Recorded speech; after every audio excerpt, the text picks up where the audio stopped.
My name is Professor Ahmad Shokutama. I am the Deputy Vice Chancellor, Federal University, Dutse. Uh, it is not very easy to actually shortlist the number of achievements this gentleman has actually made in this university in just a few minutes. The reason is he has actually achieved a lot. And I want to tell you that many can be forgotten while you are narrating his stories and legacies. But as far as I know, Professor Abdul Karim, first of all, he's a man of high integrity. He's a person that is very, very committed to his duties and responsibilities. Sometimes you see him coming to the university earlier than we that lives in the town. Sometimes I even laugh and ask him, sir, did you sleep here? He will say, no. He came from Khan. That is a sign of commitment. I want to vividly tell the public that I'm a partisan in the election or selection of this vice chancellor, because that time I was a council member representing the Senate. This gentleman is a man that has what we call patience, humility, and perseverance. He is a man that actually believes in Allah and the Tawheed. The very year he started, I left for what we call sabbatically. That was a very first year. When I came back, he has already achieved more than 1/3 of his total targets in the university, because he has what is called 11-point agenda. He has achieved more than 3 of them. So when I returned back from my sabbatical, I realized that this gentleman is fast doing, very fast in achieving. In fact, he's a great achiever and an early achiever for that matter. I joined the university after my sabbatical and I started. There was a short crisis in the faculty, which I belong, which is Faculty of Science then. This gentleman called me. He said, Professor, I know there is nothing you cannot help me out. I say, sir, this is very bad. Please help me and become my dean faculty of my sciences. I said, no problem, sir.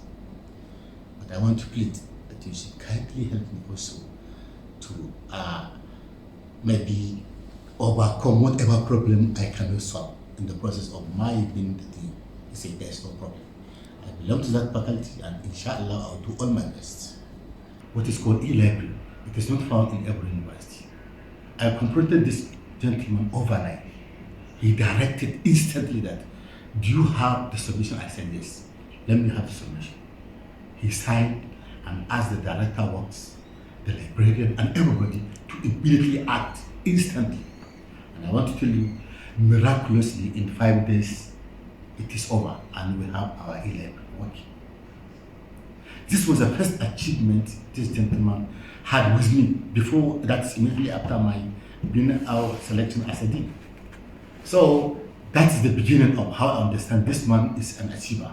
So I started pursuing so many things. Is responsible for the split of the faculty. Faculty of Science was then the largest faculty in the university, with about 10 departments and almost 10 programs. Because of this largeness or size and what have you, so many chaos, problems and what have you emanated. With his experience and my own experience, we split the faculty into 2. Faculty of Life Sciences and Faculty of Physical Sciences. Some BC also intervened in the split of Biological Science Department. We were successful in the accreditation of about 7 programs in the faculty. This is a part that I'm only talking from one faculty. Now think of other faculties. Virtually more than 33 different courses were accredited in the university all over. In the same year, did not get full accreditation. Now on the staff welfare, I cannot actually overemphasize his efforts. I could recall very well, it's only every year that has been given hazard allowances to virtually all its workers. When it comes to salary, nobody complains because we hardly ever have salary shortage or salary lateness or delay in payment of salary. So this is very, very clear. In my academic service affair, we have made some tremendous changes in the manner examinations are being conducted in the university. Relationship with staff is fantastic because I have seen situations when a lecturer cannot even see his vice chancellor. In this university, even a graduate assistant can talk to the vice chancellor directly. And this is not unconnected with his kind of humility. There are so many things, like I said, we cannot exhaust in just few seconds or minutes. We can form a standard book of many volumes on his achievement actually. But like I said, I'm talking straight to what actually I know and am deeply involved in. I assume after his 1 year in office as registrar, that's in February 2022, and we have been working closely since that time. And I want to believe we have made so many transformation, we have made so many reforms in terms of administration since we assumed office. With his support, we were being able to restructure the operation of the registry in terms of service delivery and the way how things are handled. The procedure we are handling things are also being restructured. The operating unit under the registry are operating with every synergy in order to have a very good understanding in terms of service delivery. What I'm trying to say here is that we have, in part of our reform, is that we are being able to restructure the operation of the registry. Recently, I cannot say recently, over last year, we secured approval of the Governing Council to establish two directorates under the registry. One is the Establishment Directorate, which comprises Establishment and Service Matters Directorate.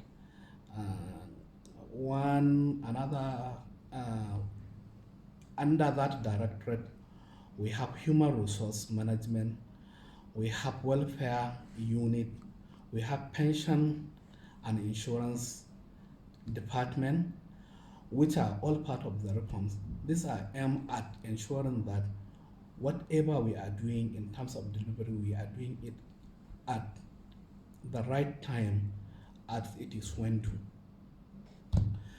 The other directorate is Academic Affairs Directorate. Very soon we will appoint directors into these two directorates, and these directors will be appointed among the most senior deputy registrars in the registry department in order to strengthen our operation and improve delivery in terms of service. So apart from that, we were being able to review our guiding principles like the scheme of service, the condition of service. This review is to improve in what we have before. And this improvement will assist in ensuring that staff needs are taken care of. And with the support of the Vice Chancellor, all this has been approved by the Governing Council. When we assume office, we have tried as much as possible to see that we improve the staffing, both academic and non-academic. Over the years, I think we have an opportunity to employ both category. And I want to tell you categorically, all our employment, we are doing it based on merit. On merit in such a way that we make sure that we recruited the right candidate that will serve the university in the capacity we have shortages or in the areas we need staff to mount program. I want to assure you that what we have done recently will help the university improve in terms of staff strength and service delivery. With the support of the Vice Chancellor, we initiated a lot of programs. Apart from tech transfer source program, the university internally has conducted so many training, both for academic staff and non-academic staff. There was a training organized by the university management under his watch for level coordinators, examination officers, in order to make them understand their central job. When you come to the non-teaching staff, especially the administrative staff, in collaboration with the ANUFA, the university has conducted 2 training and sponsors many staff to attend other training externally. So we have done a lot in that direction. This is apart from the TEDPAN sponsored training, which both academic and non-academic are enjoying. And the Vice Chancellor makes sure that this thing goes smoothly. He gives approval as at one do and ensure that every staff who is eligible, who is nominated, attended this training for the improvement of his capacity. So we have done a lot in that direction, sincerely speaking. The Vice Chancellor is going, but for me, he's not going. His legacy will remain with us. The university will forever be grateful for what he has done. He is a kind of leader that carries people along. He's a listening leader. Give a brief achievement, a legacy that the Vice Chancellor is going to leave behind. A lot of achievement in terms of staff welfare, in terms of student welfare, in terms of capital development in the university.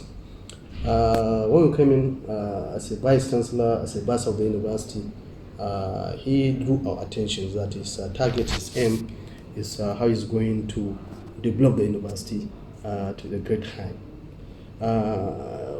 He personally called on me that financial system of the university need to be reviewed in such a way that a system that a staff requirement of payments need to be done immediately. Before we took over, we inherited over 160 something million outstanding payments. But when we come on board, within at least less than 2 months, we were able to clear everything, all the outstanding staff claim.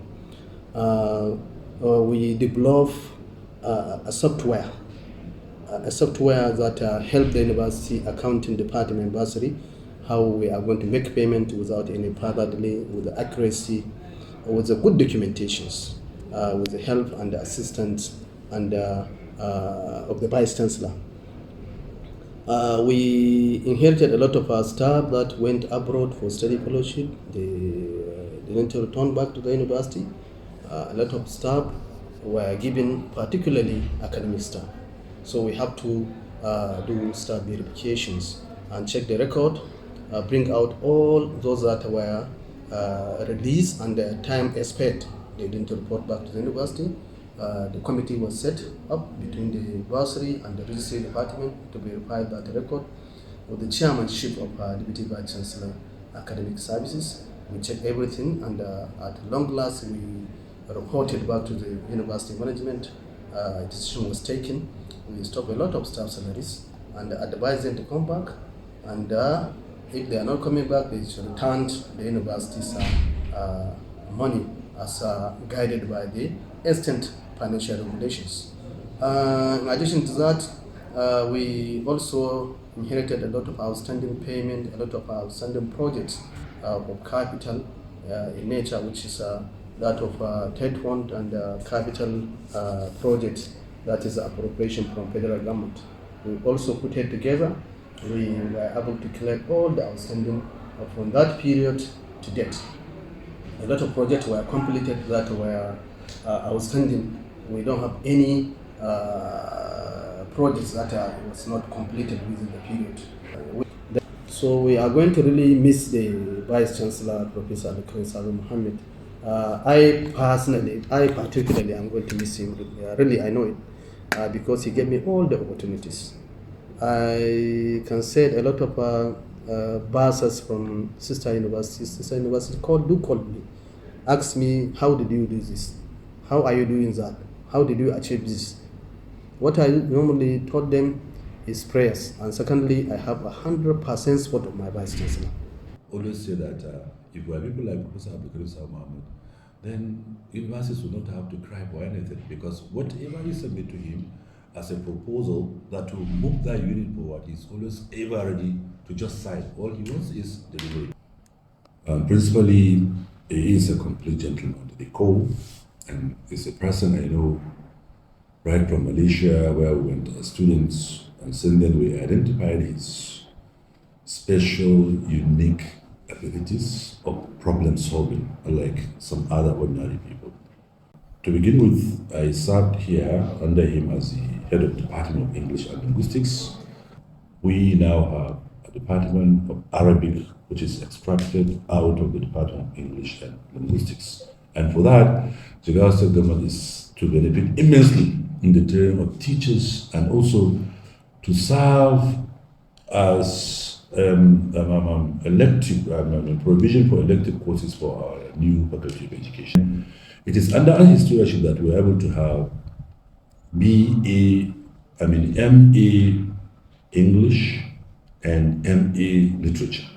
And to cap it all, we now have this session, we have admitted students into PhD in literature and PhD in English language, all courtesy to his approach of doing things. All that you need to do is to submit this in proposal to him, and you ensure that whatever you need, moral support, financial, whatever support he gives, alhamdulillah, out in creating some diplomas from other departments of society. One example is the one which is a diploma in crime prevention, and I think many people, even we started by training our own security personnel, and I think that is very good, and I think it's the only one in this part of the country.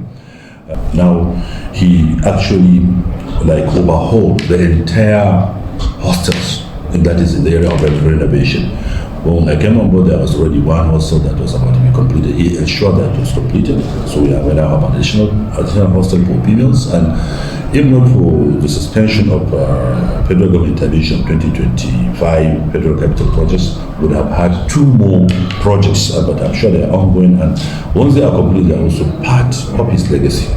And he encouraged that we should have a special sanitation unit that will always carry out over the weekend, over the last Saturday of every end of the month, the area of water supply, whatever. Whenever we bring quotations, so this is what we want, so go and do it. And for that, students now don't complain of electricity, they don't complain of internet, they don't complain of shortages of water. So he has made life very comfortable for students, and for that we will be forever grateful.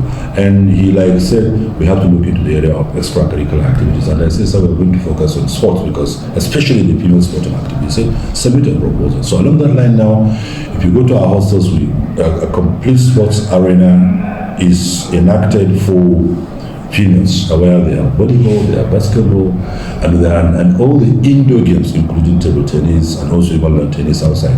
And as that is being done, that is done already in the female hostel in the tech side.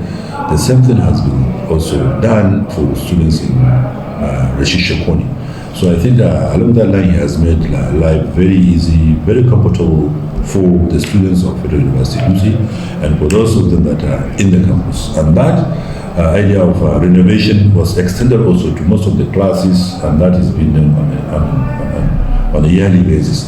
So to cap it all, I would say that Professor Mohammed has reported so many achievements during his tenure, and what we are saying is that we hope Almighty Allah will guide him, and we wish him success and a brighter future wherever he goes. And we're sure it's a matter of time, because people of his caliber will always move society forward, and God we know that inshallah is having so many other things in store for him to continue the good work that he did in FUD. Thank you. That Professor Muhammad during his tenure has really make the library to be reposition the library to where it is now presently. We've been getting serious recommendation from the accreditation and visitors who used to come and assess our programs and facilities during accreditation time, both professional, MDCN, and Nursing Council of Nigeria, environmental, and what have you. Then the National Universities Commission, accreditation. All of them are making serious comments, very positive comments about how our e-resources are. Internet facility are available, uninterrupted. A lot of databases that will support teaching and learning. We have now academic support facilities. Spaces for conferences, spaces for seminars, spaces for Zoom meetings and what have you. So all that is really, things that we cannot forget in the history of this university and library in particular. During his reign, we were able to sign more memorandum of understanding between us and the American window and the United States Information Services. USIST, which is very functional now. Everybody knows that programs are now, running every day and nights. So this is a little about Abdul Karim Sahur Muhammad. Wallahi, to me, I have never, request for anything in this library that will not be granted by the Professor Abdul Karim Sahur Muhammad. So he is beyond comments. Whatever I'm going to say, I'm sure most of the people that testify that.